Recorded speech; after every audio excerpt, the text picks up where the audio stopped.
am a BraveMaker. I am a BraveMaker. I am a BraveMaker.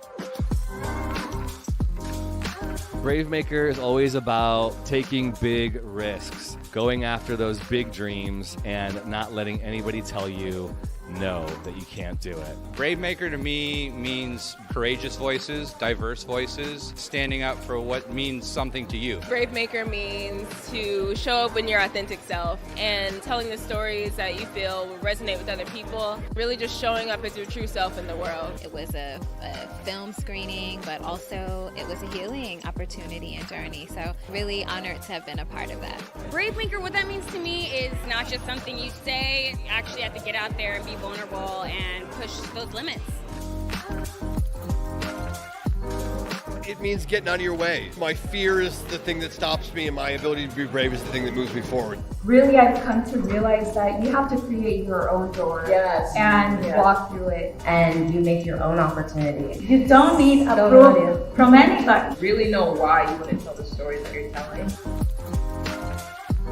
How BraveMaker compares to other festivals is amazing.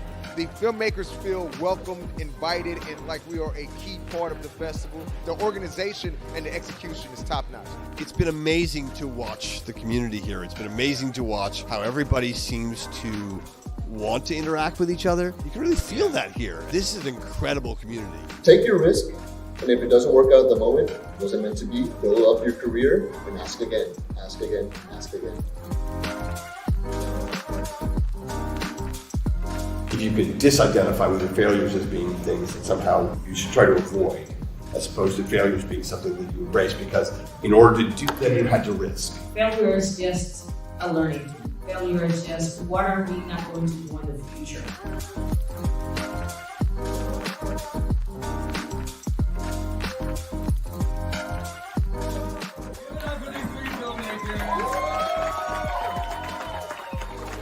Push through every freaking obstacle. If I quit, then who? I do this because I need it, and I do this because I think everybody else will benefit from it.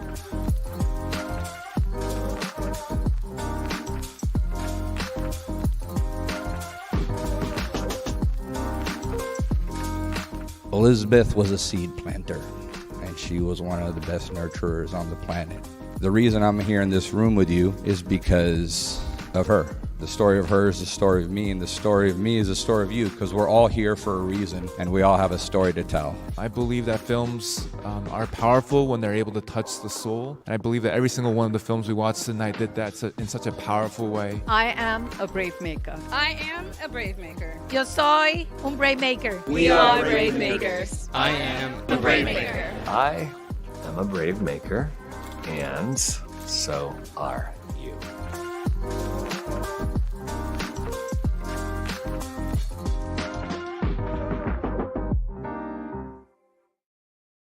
Well, looky Lou. Hey, happy day. It is Tony Gapastone. I am coming at you live from Redwood City, California. This is episode 191 of the BraveMaker podcast. You can find me on all the socials at Tony Gapastone, or my website, tonygap.com. I am an actor and a filmmaker living in Redwood City, California, and I get to be doing this show every single Wednesday. I love it. I love that I get to meet new people and make connections from friends. This episode only happened because a fellow filmmaker friend said, I have a friend that you should talk to. And I love when that kind of stuff happens. And so I am going to be spending the next 45 minutes with you and our guest today, who is an actor and a director and an author. And I just found out a Bay Area resident, which is like kind of mind blowing to me. So yeah, let's get to it. So with that, everybody, welcome ELISA Donovan. Hi, ELISA. Hi, how are you? So cool. So yeah, you really, I'm still kind of like I was texting our mutual friend Rick, like, you didn't tell me she lives in, what is going on? I'm shocked he didn't tell you that. I thought That for is- sure he would tell you that. That is so cool. Okay, so let's jump in. You are an actor, you're a director, you're been in the business. Director. What's that? soon to be director. Okay, well, you are doing pre-production right now, so let's just say, I mean, you are a director.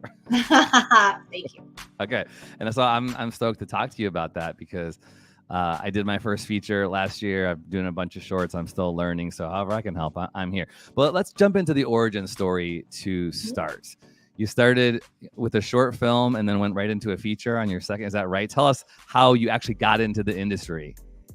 Oh, how I got into the industry. Yeah. I mean, I grew up on Long Island, outside of New York City, and I did a play in the first grade, and I went, this is what I want to do with my life. And I had no understanding that you can make a career of it. You know, I have a very traditional family. My dad was an executive at AT&T. My mom's a stay-at-home mom. I was the only quote artist in the family. But my commitment to it was complete and very, very deep. And I started taking classes maybe in 5th grade, 6th grade.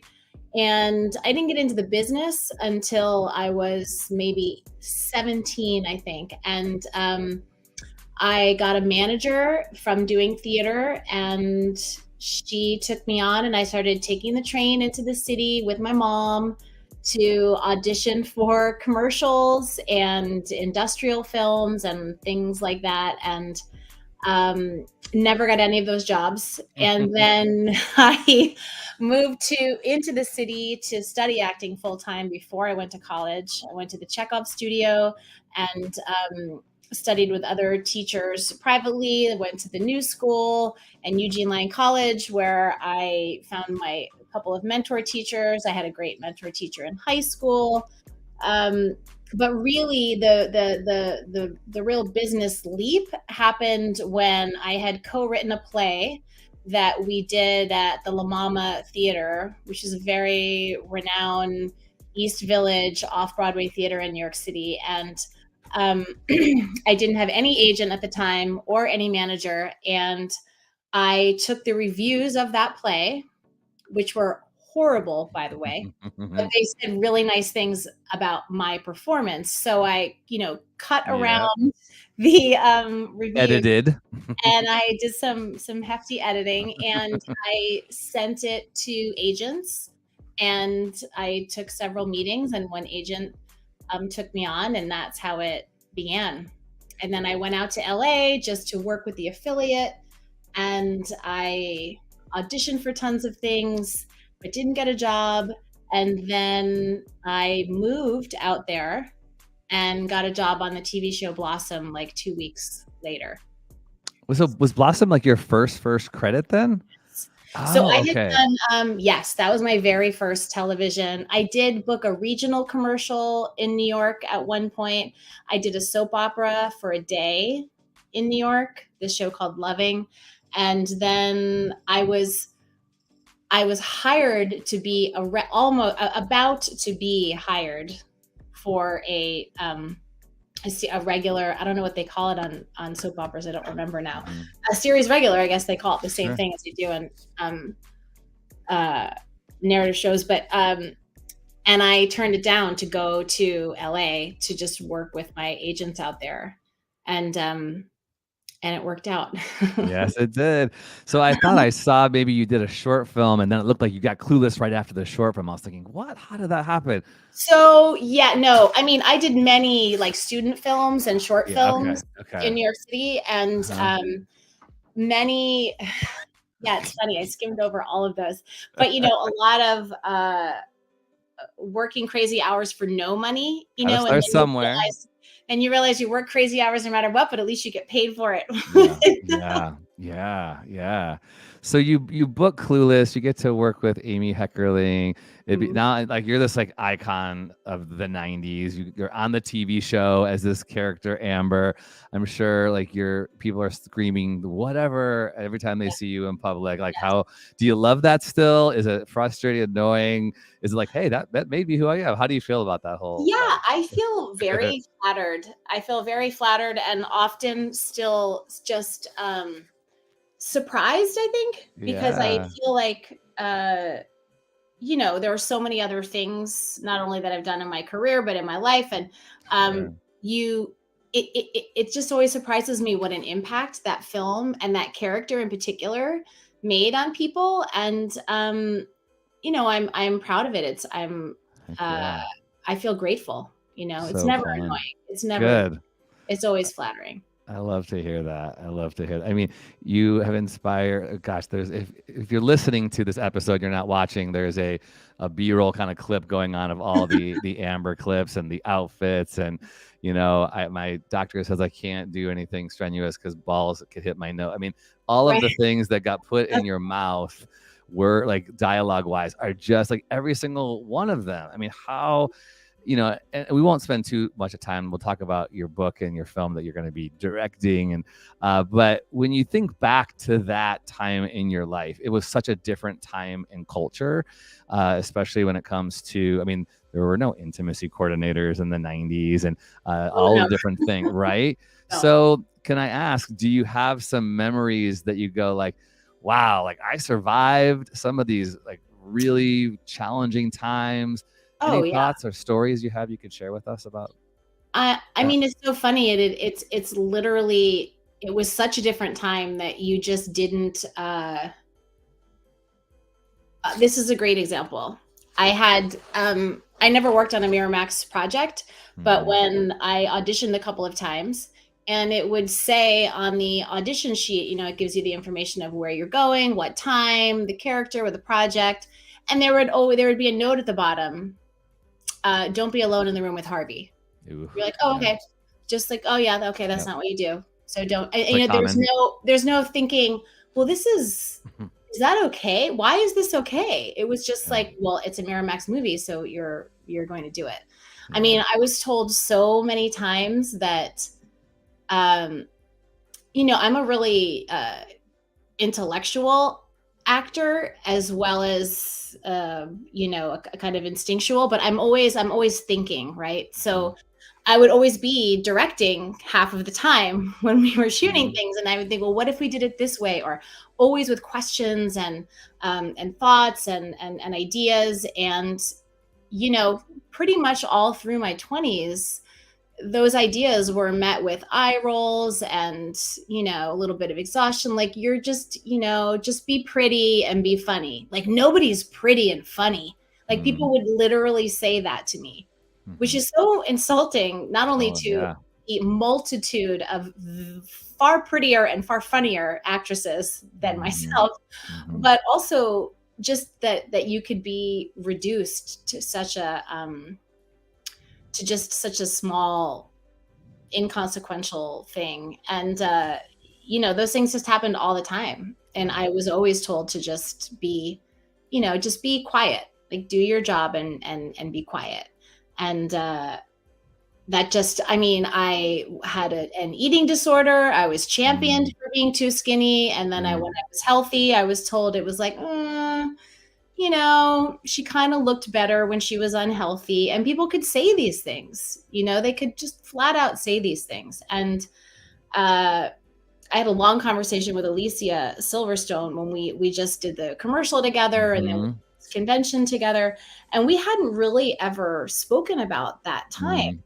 And it was amazing to just to I mean, because obviously for her, it was such a huge change in her life, right? I mean, that was just, she just skyrocketed immediately. And we really got to talk about how hard it was just to be in that position and to be a girl and to try to have agency over your own career and your life. And you're either told you're difficult or you're too fat to wear that, or you've got to do that, like these outrageous things that that we just dealt with. And so things have changed quite a bit, which is terrific, but we still have quite a ways to go, would be my estimation. I love hearing from actors about this, like the idea of what are some best practices now. I mean, thankfully things are changing, but there's still a lot of things that aren't changing. And there's still a lot of this horrendous treatment you hear and people are afraid to speak up. But I would love, like, what comes to mind when you think about how do you advocate for yourself, whether it's just like for your safety, but also just, for your value, when you have ideas as a Yeah. character. It's, it's hard. It's as basic as if you show up to a job on set and you know that you're prepared, you know what your work is, you know what you're doing. You just have to be true and truthful to yourself and to the work and be respectful to other people. Now that sounds super simple, but it's really hard because it's first of all, the environment of being on a set is not like, it's not like acting class. It isn't like doing theater. It isn't, there are all of these things around you that are vying to fight for your distraction and to get in between you and the actual work. And so I think the biggest thing is to really just learn how to focus and trust yourself and tune out the noise, but within that, I also think that a big part of how my creative practice has changed and evolved over the years is that I really believe that everything is in, right? In other words, you and I are on my way to set, I get in a car accident, or I get a phone call that something horrible's happened, or it's like, it's all in. So I don't show up to set and like put it aside and say, okay, now I'm going to do this. It's my belief and philosophy in my creative life now and life in general is that everything happens for a reason and just to be included. And that's how we do the most authentic work. That's how we show up for each other in life as human beings. And it's how it makes a performances more rich and more leveled, So, but those are things that, in my early 20s, all the way into my early 30s, I couldn't have done that, it's really, partly maturity and experience and life experience. So it's tough. I think it has to be really hard for young people today that are starting out in this business that either feel like they have to be like everyone else, or they have to have 5 million Instagram followers in order to get a TV show. It's just so bananas. And I still think that at the end of the day, if you do really good work and you're authentic with it and you persevere, right? So much of this is about perseverance and resiliency. And those are things that they can't really be taught. It has to come from experience. But they're the most vital pieces of it, because it's a marathon, not a sprint. A very wise and very successful actress said to me once. I think the resilience part is such a key. And I heard Kevin Bacon say this recently on the Smartless podcast. Like, someone's like, what's the secret? And he's like, the secret's just perseverance. It's just like, resilient. You have to keep going and not give up. You just got to keep showing up. It's like, you just got to keep, because, that's kind of the magic of it too, that you never know. 1 minute you don't have a job and the next minute you're on a TV show that lasts for 5 years, so that there's also a kind of philosophical and spiritual lesson in all of that of staying in the moment and understanding that you ride the waves of life and take it all kind of with you. And again, these are sort of like big, broad, lofty ideas, but it's I do think it's what has really allowed me to have a full and happy, career with a lot of ins and outs and ups and downs.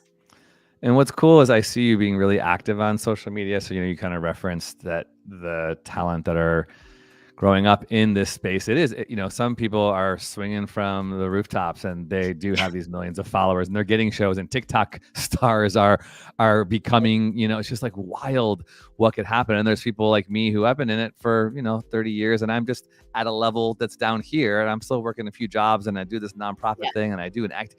But I have to tell myself, like, I'm living my dream. I'm doing with my piece of the pie what I can. And I'm going to keep going and keep going and keep going and hopefully give back. And I see you doing that with your, your status and your, icon status of who you are in the show. It's really cool to see that you can be human and real and transparent, to the best that we all can. I really have liked that following your social. Yeah. I mean, the funny thing is, and the big life lesson is that I remember, God, I wish I could remember I had these points along the way working on projects where, getting paid tons of money and doing TV and things. And that's wonderful. I'm not complaining about it, but I remember in a couple of moments of going, am I enjoying myself? Like, what am I doing here? What are we doing? What am I projecting? What is this care? Like, why am I really fulfilled right now? And then you realize it's all a trade-off. And it's all a balance, and sure, it's easy to say when you're making money on a TV show that, oh, I miss, doing theater for $5. I don't mean to make it sound so out of touch. I just mean there is space and beauty and importance in both of those things. And I think the real gift is when you realize that and then are able to work in both spaces, like, for example, when I did, I think it was when the series of Clueless finished, which, anytime anything finishes, you're like, oh, my life's over. I will never work again. Every actor feels that way. And I went, okay, I'm financially stable for now. And now I can actually write this one-woman show that I had been wanting to do. And so I financed the thing and I got a director and I did the play and I ran it for like a month. And it was one of the most fulfilling experiences as a creative person and as a human. And it's really what helped me to understand in the bigger picture, this is the direction that I want to go. Like, this is the way I want it to feel, and then that led me to doing that in the future, to my book, to the film that's happening. It all kind of, it's a balance of appreciating what's happening and not getting too over your skis, and not thinking like you're more important than you are, because I can guarantee you there's always somebody who's more important than you. Yeah. Between the lines that you're sharing, I'm reading too, or thinking about self-care as an actor, as just a human being, a performer. It's really hard. Like, the mental impact I feel sometimes with the hustling and the competition and all the negative self-talk and booking something. Yes. And then as soon as it ends. And so, I think there's something real important for all of us who are creatives and brave makers out there. I'm with ELISA Donovan, who is an actor and an author and director. And this is episode 191. So, ELISA, let's talk about this book that you wrote, Wake Me When You Leave. You're turning it into a film, you're directing it. So tell us about that. It's kind of like memoir and dreams and your dad and processing and grief. It's all these beautiful things wrapped up into one. So let's first talk about the book. Okay. So when I was doing the television series of Sabrina, the Teenage Witch, and it was our final season. We didn't know it was the final season, but we were all kind of like ready to move on. And I thought, for sure, I am just going to move on to another hugely successful television show. And I screen tested 11 times. Wow. And I did not get a job. And so for anyone that doesn't know what that means, it means that by the time you get to a screen test, which is for the network and the studio, you've already gone through many, many machinations of auditioning, and you have all the paperwork. Your lawyers are involved. They negotiate what you're going to do for the next 5 years of your life. and then it's nothing. Then, I could wallpaper my house with the contracts that did not go anywhere. So that show's canceled. I don't get a job. I was in a relationship with someone that I thought I was going to marry. That ended. And then my father was diagnosed with cancer. So all three of these things happened in very close succession. And then my dad died within 4 months. And I essentially went from totally understanding what my life was and where I was going and my value to having, I was just completely rudderless. I didn't know what I was doing and I was devastated. And so the book, so through that first year process, I just was lost and I went into auditions and I was just sort of, staring at people going, what am I doing? I literally felt like, oh, I'm just not even funny anymore. Like I can't do this. And I had, for lack of a better terminology, a real spiritual awakening in that year of understanding and recalibrating who I was and what I wanted and how I wanted to spend my time. And my dad, in the grief process, my dad started coming to me in these dreams and otherworldly waking experiences that not only really helped me to heal and move through the grieving process, but really revealed to me what my soul's purpose is and what my real creative purpose, because for me, that's my soul's purpose is a creative purpose. And it's so, I was lucky enough to be successful as an actress for years and be in the public eye to a degree. And now I'm realizing, oh, I'm supposed to take that to tell stories in another way. And, everything has kind of come full circle and together. So before I got the book deal, I had written it again as a play. And, well, that's not true. First, I had written it as sort of essays. And I said I wanted to write a book. And, when you tell your acting agents that especially in, this was in 2004 or 2005. And they were just like, that's great, but let's just, get you on another TV show. And I said, well, great, but I don't seem to be getting on a TV show. And this is what I'm doing, And then they said, well, you're a performer, you should perform it. So then I wrote it as this one woman show that we did as a benefit at the Geffen Theater. And that experience of doing the play and the responses from people was so powerful. And I went, oh, this is, kind of hearkening back to the one I had done years prior. I went, oh, this is actually really where this is my lane. This is not only am I good at this, it feels right. And I feel like I'm helping people. And so it really kind of merged all of these parts of myself.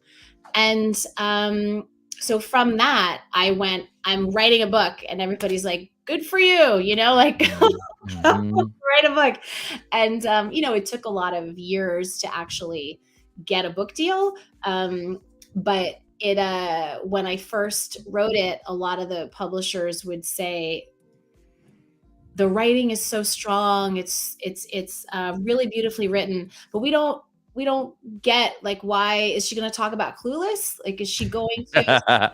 No. Is there a tell-all? Is this a tell-all Hollywood story? Like, how it is to be Amber? I was like, no. Yeah. So for whatever reason, everything kind of takes its time, and especially, I believe, for anybody who's, has a real passion project that they know in their bones they're supposed to do, and you keep hitting like roadblocks and challenges, you just must keep going. And you must trust that these things, they take the time they take because they need the right pieces need to come together. When I first wrote the script, I didn't know, I hadn't met Rick yet. I didn't have anybody I didn't have some producer saying, I'd love to help you make your film. I just thought, I need to write this as a movie. And I was pregnant and I thought, this is a perfect time to write it. I'm not like going anywhere. I shot a couple of movies when I was pregnant, but I was like, this is what I'm going to do.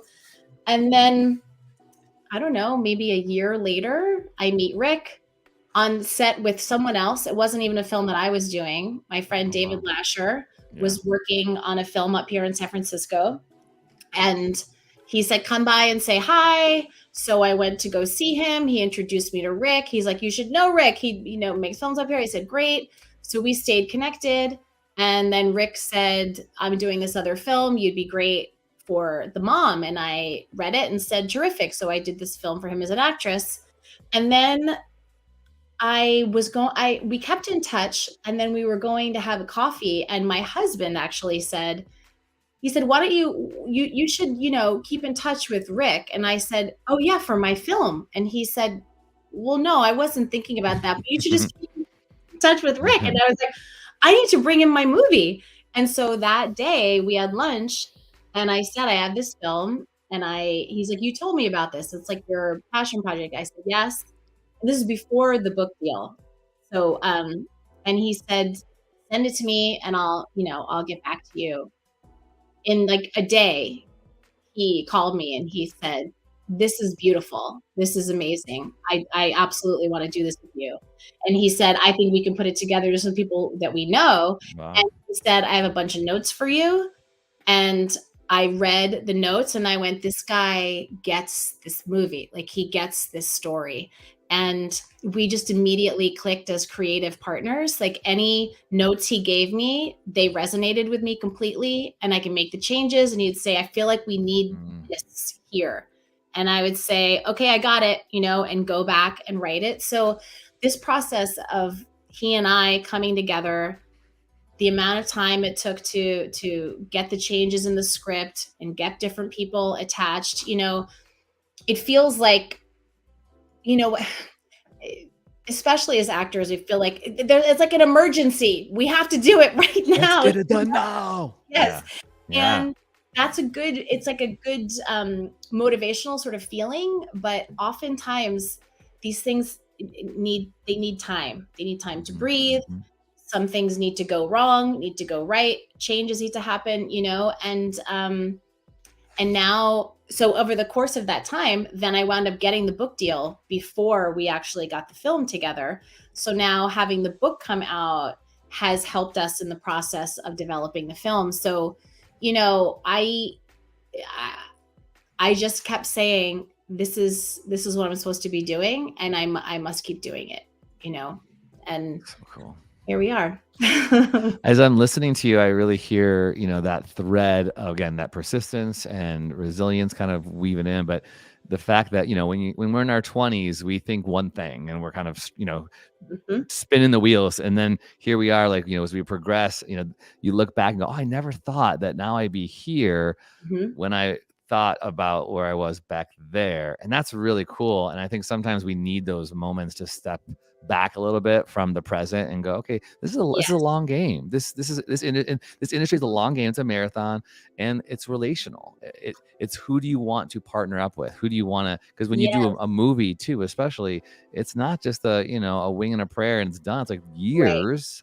That's of right. development and That's going right. back and forth. And so I'm getting like that really cool, excited, like, those goosebumps just hearing that. And by the way, Rick Bosner, former guest on the podcast, and he's a producer and does a ton of really great films, and you can look him up on IMDb. So thank you, Rick, for connecting Elisa and me here. And so the book, it's already written. You wrote it. So you wrote the book. Obviously, the book is out there. Go buy the book. Wake me when you leave. But you wrote the script. You adapted your own book into the script, and you're going to direct it. So talk about that process. Talk about, that's very different than writing a novel. Yeah. So I am very much it's funny because now this piece literally has been in every form. It was in essay form, it was in play form, it was in book form, and now it's going to be in film form. And all of those forms obviously are very different types of writing. And I personally, since I was a kid, I've always loved writing autobiographical fiction, I guess you could say, sort of memoir type of things, even as a kid. And so that I love language, I love words, and the process of doing the play, I had, my community of writer and performer friends come to a couple of readings, and my friend Peter Page said to me, after the reading of the play, um, he quoted this line, which I loved, right? I was like, this is beautiful language. And my producer and my director had kept saying to me, this has got to go. Like, this doesn't fit in the play. And Peter quotes it. He's like, it's so beautiful. And I said, thank you. And he said, and you need to cut it. Like, what? And he said, that's for the book. When you write the book, leave it in the book. And I said, that's what my producer said to me too. So it's like you have to take the you have to know what you don't know and trust the people who give you notes. So I did that. And then of course, writing it as a film, again, the first draft that I wrote, I gave it to Nell Scovell, who is a very, very prolific television writer. And she wrote Lean In with Sheryl Sandberg. And that's how I wound up voicing Sheryl's books. But Nell has been like an extraordinarily successful writer for years and a big supporter of mine. And she saw the play and loved it. So I sent her the script, the first draft, and she never responded. And after like a month or 6 weeks, I went, this is weird for her, Yeah. And then I was like, just, checking in to see if you've had time to read it. And she said, I have to be honest with you. She said, she called out specifically the character of my mom, who is a very big character in the book and in the film as well. But she said, it's almost like you took the play and you just put it into screenplay form. And she said, your mom comes across as strident and not funny and the whole thing. And it was the most disappointing email to read and also the most useful. Yeah. I had to actually look at it and say, she is exactly right. Like, that's what I did. I just thought it would be easy. I'll just go put it in here, put it into final draft, and there we go, Yeah. And of course, that's not the case. Each time has been, it's just a different type of writing. So at first with the screenplay, it was harder for me, even though that's what I've spent, 25 years of my career doing, is reading and performing screenplays, or scripts. It was very hard for me to write that way. And then I just started to distill and, read books and learned and figured out how to transmit what I wanted onto the page. And now, here it is. And then for the book, I was like, yay, I get to go back to writing it the way I want to write it. That's so cool. I love screenwriting too, and learning about it and how, it sounds so artsy fartsy, but people say the story will tell you what it needs to be or what form it needs to be in.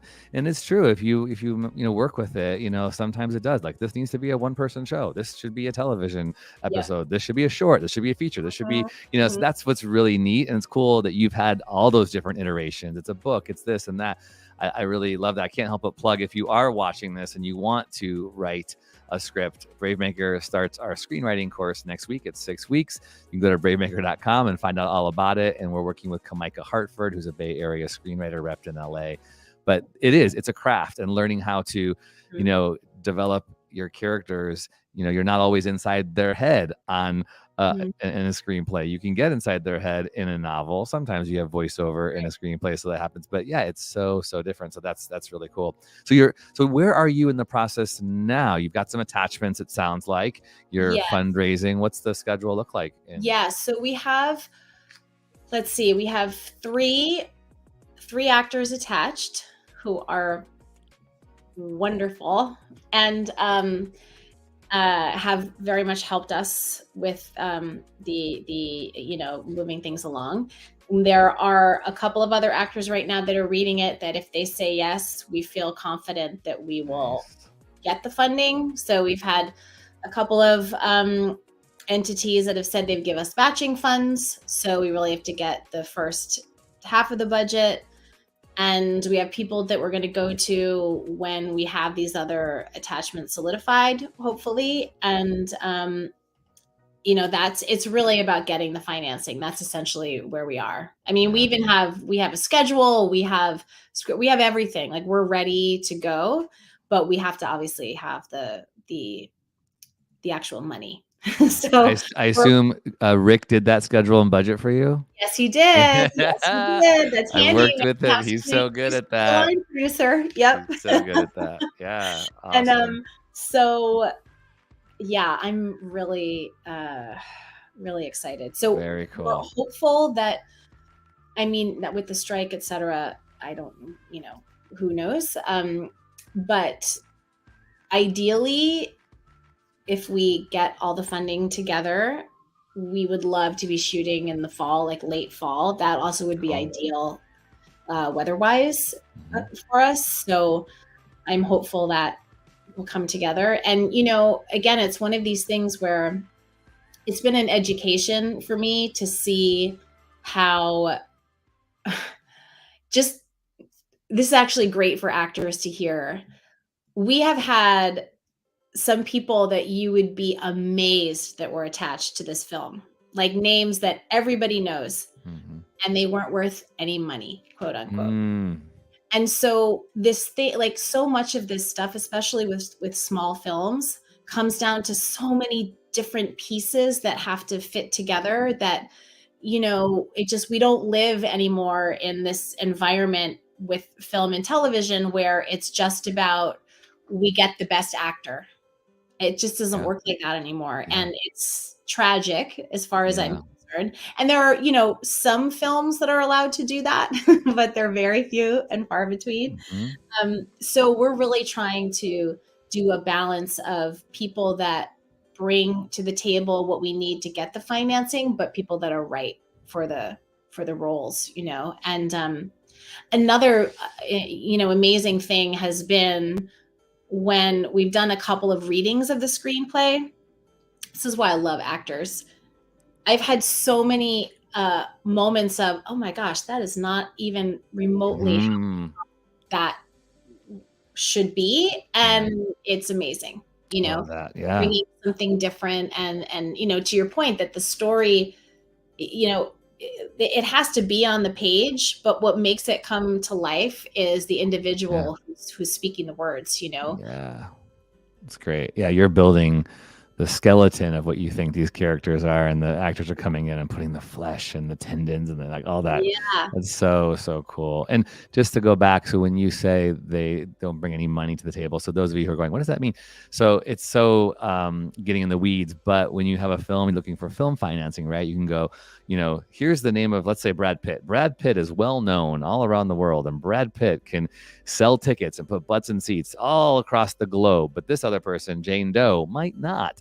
And so that's the tricky part about getting financing is there's like these reports, these diagnostics that the people in these positions have, and it's like a sales job, and it's about minimizing their risk, which is why it's so wonderful that there are philanthropic people who just love film and want to support the arts, and we need those people so desperately because they are the ones that are saying, I believe in your story and what you're doing, and fly, be free, Yeah, and I'm so grateful. Those of you who are watching, we're a nonprofit and people support us. I did my whole feature film because through donations. I could not find, we just did the whole thing through the nonprofit. And being a filmmaker out in these times is challenging. Even saying solidarity with the writers. The whole industry is at a stop right now because of greed, and because we're not valuing the creatives, we're not valuing the people who are creating these skeletons and creating these characters, and that's going to have a ripple effect to the actors and to the directors. So we have a lot of work to do, y'all. Elisa, I know you have to go, and so I want to honor your time. I could keep talking because this is. I was going to say again about the writers. Any line, if anybody is, sticks in their mind. My character's lines that people are still saying almost 30 years later. How did those words get into my mouth? That's right. Amy Heckerling wrote them. She created them. And it's such a vital piece of entertainment that it needs to be valued. It just must be. I happened to be in LA last week, and I went on the picket line and got to talk to so many people about this. So I want to say to all of the people out there today, right now, picketing, we are with you. Elisa and I, we value you. Go for what your value is. I know it's going to be a long haul. We don't want it to be long, but we're with you. BraveMaker is with you. Okay, we gotta end with our Brave faves. We're gonna have to do a part 2, or we're gonna have to find another way to talk because this is really exciting and very exciting. I want to know, are you acting in this film? No, I'm not. Just directing. I'm just okay. directing it. Yes. Okay. Just writing and just directing. I might do like a Hitchcock, you know. Yes, you need a little cameo in there somewhere. But I am not. I'm gonna just tackle the directing the first time. I love it. Okay, we're hoping it goes into production in fall of 2023. All right, Elisa Donovan, let's do our Brave faves. Brave faves. TV shows, films, books, songs, technology, clothing, podcast, food, and more. These are a few of our favorite people, places, and things. Brave faves. Trader Joe's should pay me for how much I endorse their stuff. But okay, they have just sunscreen. It's just called Daily Facial Sunscreen. Who knew Trader Joe's had sunscreen? It's so good. It feels so good. It's SPF 40. Is that good? I think it is. But anyways, I like it on my skin. My wife gave it to me. It makes me feel like I have a little bit of a lotion on, and it keeps me from getting skin cancer. So I'm gonna save Trader Joe's Daily Facial Sunscreen. What's your favorite thing of the week, Elisa? Okay, I have 2 things. Bring it. One, Dosa chips. Now I have them downstairs in the kitchen. I'm not going to waste your time and run downstairs and get them. EOSA, and it's basically dosa. It's dal that's fried. Ooh. Don't even get me started. You can have these things with anything, with dips, with cheese, with hummus. They're so delicious, but they are very loud. So you can't during a movie or something. If you're watching a movie, you literally can't. People are turning around and giving you the stink eye. On the couch next to you, it's like, no, you can't do it. And my second thing, I know everybody else already. Yes, crunchy to the last chip. Yes. Kids love them too. Actually, my daughter does not love them, but that's right. False advertising, but they're good for Elisa. But they are so good.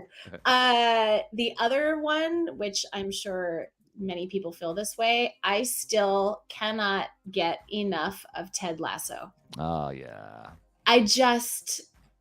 Come on, Ted. I just love it so much. And I feel like it's so good spirited and it's so hopeful. And I know, it's broad and it's so smart. And I just love it. It makes me, it's like my feel good TV watching. I heard that there might be a season 4. I heard there has buzz. to be. I know. I heard there has to maybe. be. It's outrageous. Like there has to be. Yeah, it really does. I go between that and very severe shows like Fauda, the Israeli terrorist show. Oh my gosh! Yeah, you need a palate cleanser with Ted Lasso. Yeah, I go back and forth.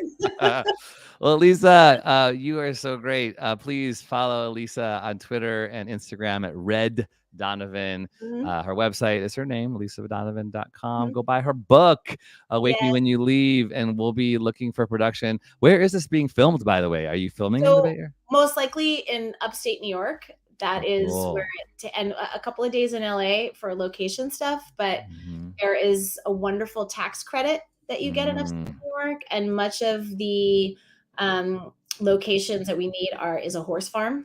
And a house on a horse farm. So that is kind of the ideal place for us.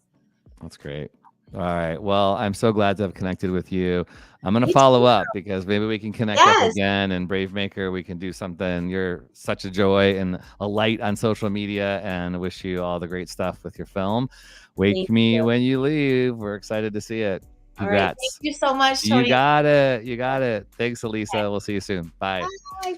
Elisa's got to go pick up her daughter. I'm going to close out the show by saying thank you to all of you who support the show with your donations. We have 30 people every month who give a $5, a $25 donation. You can do that at bravemaker.com/donate, or just from your phone. Just text the word BraveMaker to 44321, and you can become one of our monthly donors.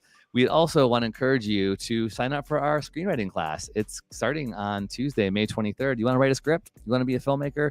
Kamika Hartford and I can help you do that. We will be doing that every Tuesday from 5 p.m. to 6:30 p.m. Pacific time. So if you're on the East Coast, that's great because you can jump on it at 8 p.m. And our film festival, everybody, is coming up July 13th through the 16th. You want to make sure you go to our website at bravemaker.com. VIP tickets are already available. We're really excited for all the people that are going to be there.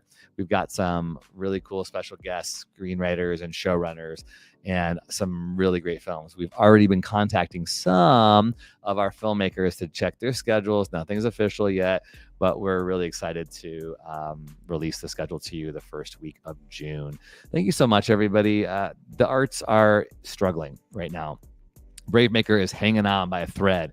We only do what we do because people care about us. And 30 people every month, like I said, that's like 6 people a year have come on. So 5 years we've been alive as an organization. We need more support to help tell brave stories, to hold these important conversations, and to create change and to bring hope. Because stories do that, right? Stories heal, stories entertain, stories educate, and they bring hope. So thank you so much, everybody, for watching. ELISA Donovan was so great. Gosh, I hope we get to see her and connect with her again. Brave stories change the world. You are the story. I'll see you next week.